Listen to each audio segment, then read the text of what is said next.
Hey, this is Amy with Creative Catapult Coaching, And Megan with Focus Like a Mother and Change HP. and this is the Control Alt Think podcast, Conversations with Neurodivergent Minds. Today we're talking about task completion, and I couldn't even complete the task of starting to record. I was like, okay, let's start. 10 minutes later, we are rolling. And I haven't completed the task of getting some of our podcast episodes uploaded. Luckily, we record enough that we've got a time buffer to get those things up, but I'm now behind our time buffer, but there was a holiday in there, so I'll blame it on the holiday. But for me, I don't even know why, but I got interrupted partway through my process of getting the video together and the all the stuff that has to be uploaded with it. And so I didn't get to finish. And so now they're just like in limbo.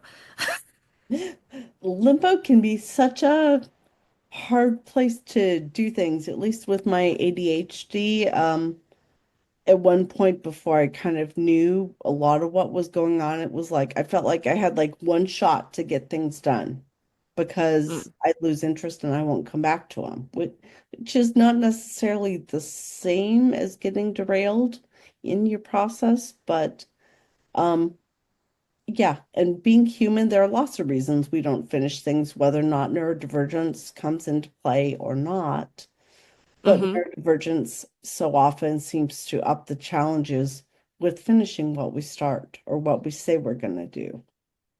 Yes, I have um non-neurodivergent related challenges that are two small people that follow me around everywhere and interrupt what I'm doing and generally try to help me, which is sometimes helpful and sometimes not. Um, and I found that task completion just took on a whole different dynamic as a parent when there's just things I can't control that are interrupting me. So I'll start something and then I like to do the whole process and I tend to do certain things the same way every time, super rigid thinking. So like making coffee, doing it the same every time. Um, Which in theory But that sounds that great. specific process gets interrupted a lot, and then I have to reiterate like the adults need the coffee in order to function, so please let me finish making this. Right. Well, and rigid thinking sounds like it could be habit. That's something that a lot of people really wish that they had the much more rigid ability to, follow things from beginning to end in the same order, time over time. And I'm hearing you I say think it's a that double-edged thing though. it's not always as beautiful as it sounds. No, because if you do it the same every time, it makes it super easy because some of that executive function sort of takes a back seat and it's just like autopilot. And it becomes sort of autonomous in nature.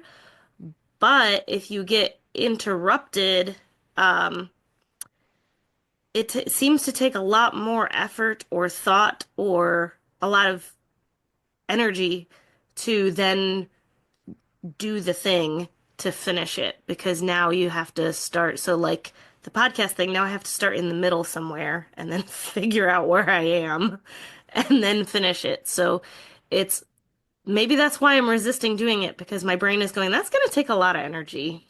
Pass. Maybe. So is this a kind of case where a checklist or something like that helps you if you get derailed mid-process? Yes, so like the podcast piece, one of the things in my house that we're working on at the moment is what we're calling recipes or little recipe cards for things that happen on a frequent basis, like editing the podcast, that I could put all of those on like a little checklist of all my settings and the programs that I use and whatnot and go through these steps and Uh-huh. it's done. It's essentially something I could outsource to somebody else, but I'm not. Um, but that way, I don't have to sit there and think every time, every week, I gotta edit this, or in our case, it's every other week because we trade who edits which week. Um, then I don't have to try to use brain power to remember the steps to the task that I'm trying to complete. And if I get distracted in the middle, I can be like, oh, this is where I left off. This is where I'm coming back to. Right. Well, and I think it's interesting too. It's like we talk about task and task completion, but that can be anything as small as, oh, I didn't finish making coffee to, I need to reorganize my house. Well, we may not think of that as a task, but task two can be like, oh, I need to clean the kitchen. Well, it's like when you stop and think about that, that's a whole different scale than making coffee. Yeah, one in the middle, that I'm partway through. I'm 80%, 90% through, sending holiday cards. So I sent most of them out, and that requires me, you have to have the cards and you have to Got the address them and all cards, of that. dress them, get them in the mail. But there were a handful of addresses that I wasn't positive were correct or hadn't changed or whatever. So I like put that list to the side. Now I have to come back to it and finish the last. It's like less than a dozen, names and addresses and cards. Um, but those windows are actually still open on my computer. So the Yeah, address book is in a spreadsheet, and it's like, well, I can't close that window on my computer, please don't restart because I will have no idea. I mean, it's all saved separate, so I know what the list is, but I'll just have to figure out what all I have to do. Whereas all those windows are still open, so now I can just sit down and hopefully finish the thing. yeah. But for me, yeah, it's a task could be anything. Right. Well, and interesting too to think about, is it something routine, like making coffee, something you're doing daily or weekly, or something that's maybe not quite novel? Sending holiday cards is not something you're doing on the same frequency. And so No, no, there are that's like a once a year thing.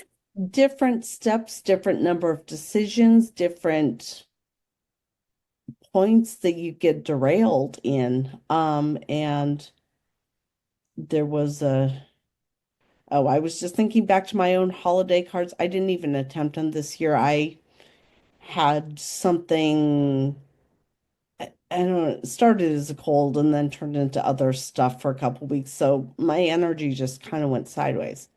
But there have been years I have done holiday cards or mostly done holiday cards, and I rarely do more than a couple dozen. Hmm. I've done cards maybe every 3 to 4 years. So not often, but Hmm. um I've gone as far some years as to, get them, address them, put stamps on them, and I find a stack of cards stamped in July. They never made it to the mailbox. So I have a thing with thank you cards. I can't do them. Like I just do not ever expect a thank you card from me. It's not going to happen. After many years of guilt and internal suffering of this is some expectation that I have to do, I just have come to terms with the fact that me and thank you cards just don't happen because I will fill them out. I will stamp them, but if I don't get them all done from whatever the batch of the, event was that I need to send these things, Vacations.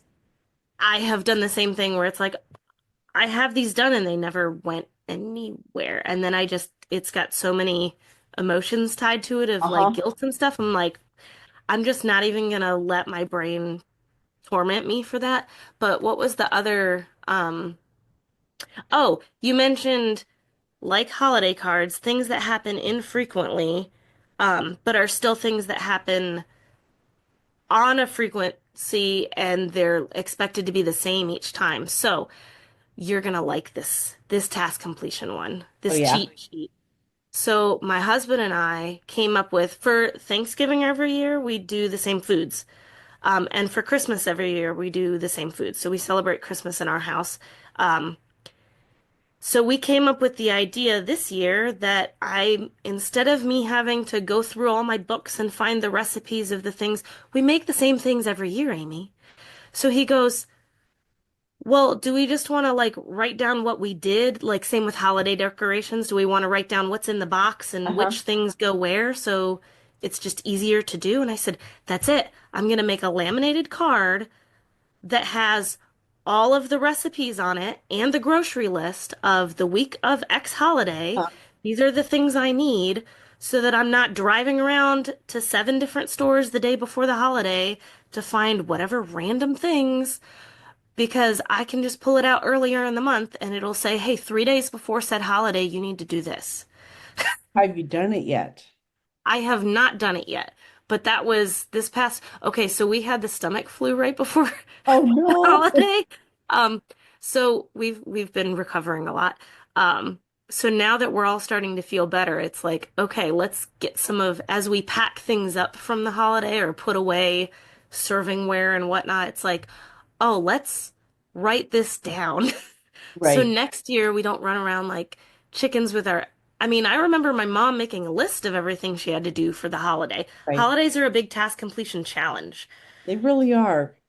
Like, Just all the moving parts, even, yeah, if you're not doing the full stuff that maybe your grandma or your mom did, yeah, but it's like an executive it's still function nightmare if you, landmine. Yeah, yeah.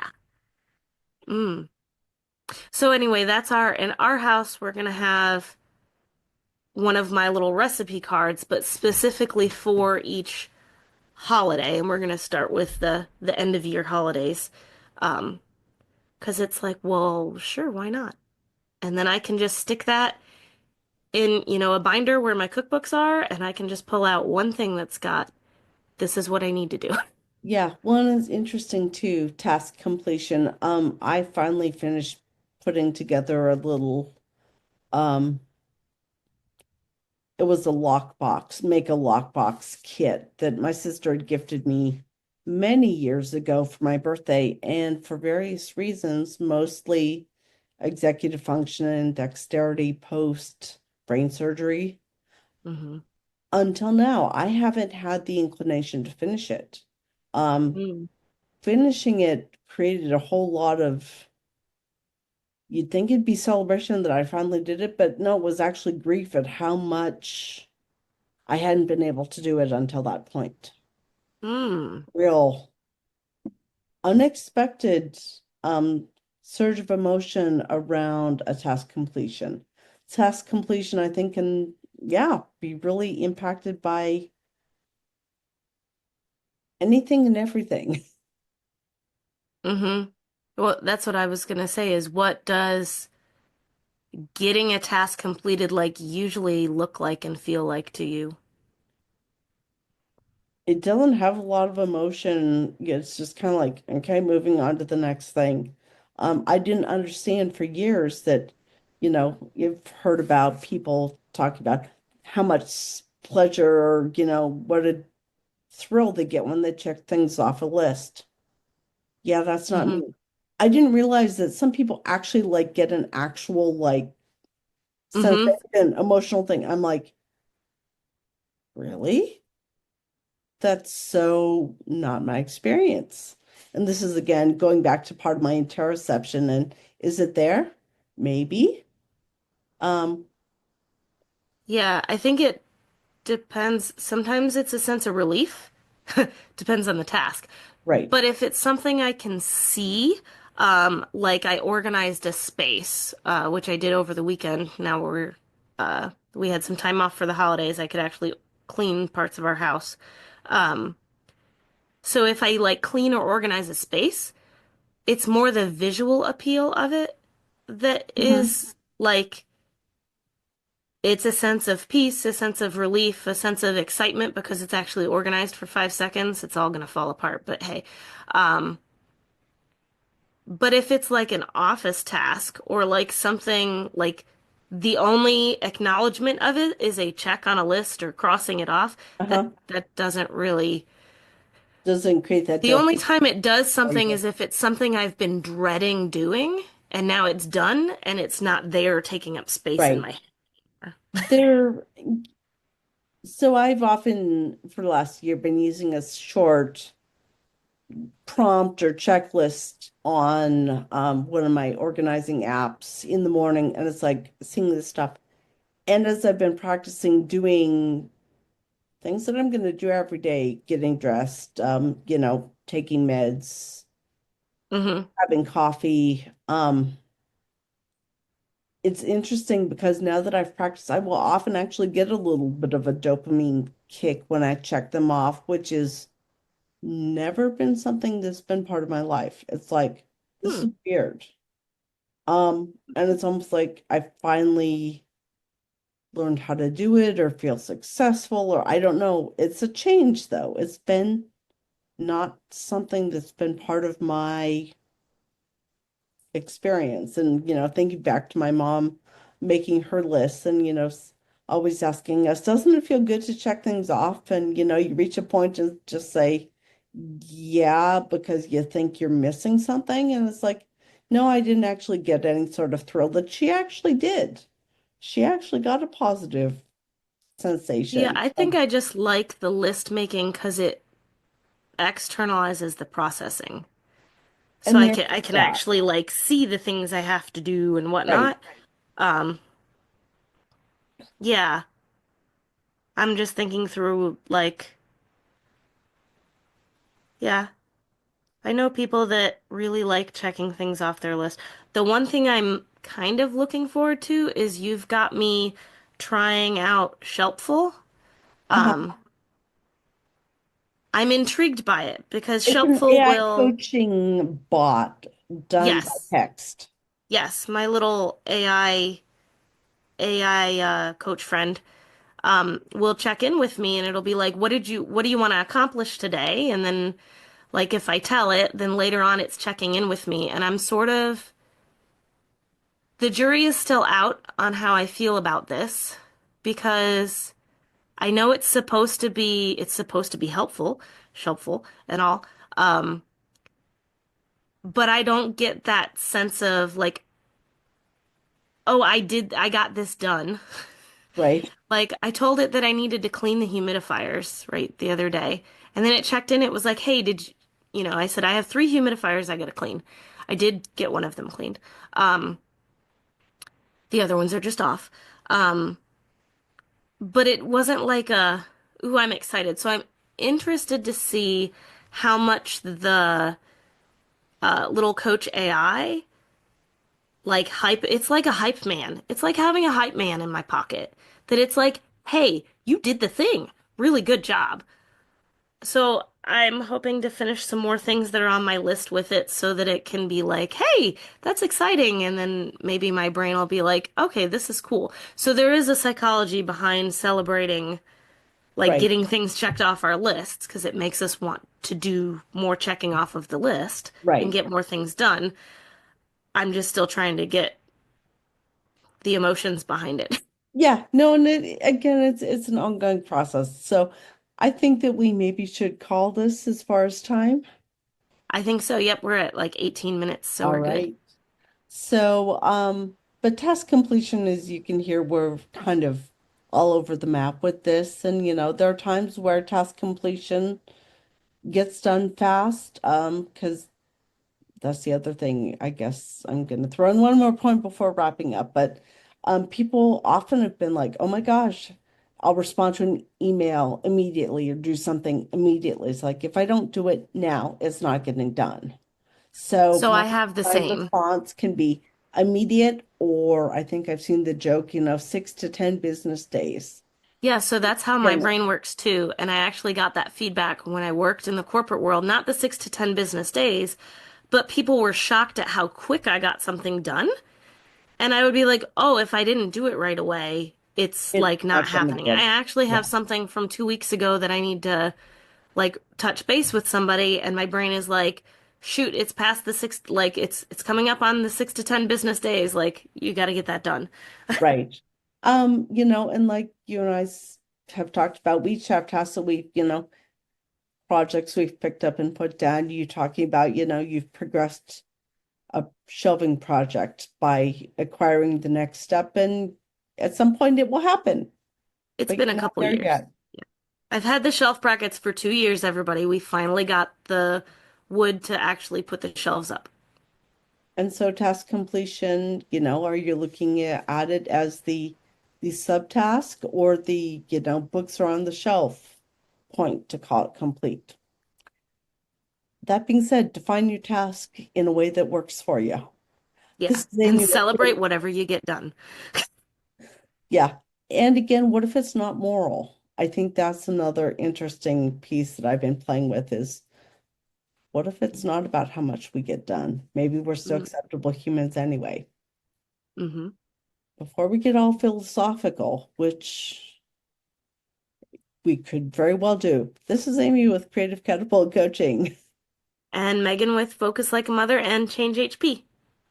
and this is the Control Alt Think podcast. Find us online. We'd both love to talk to you if you want to find out more about us or our brains or how we work.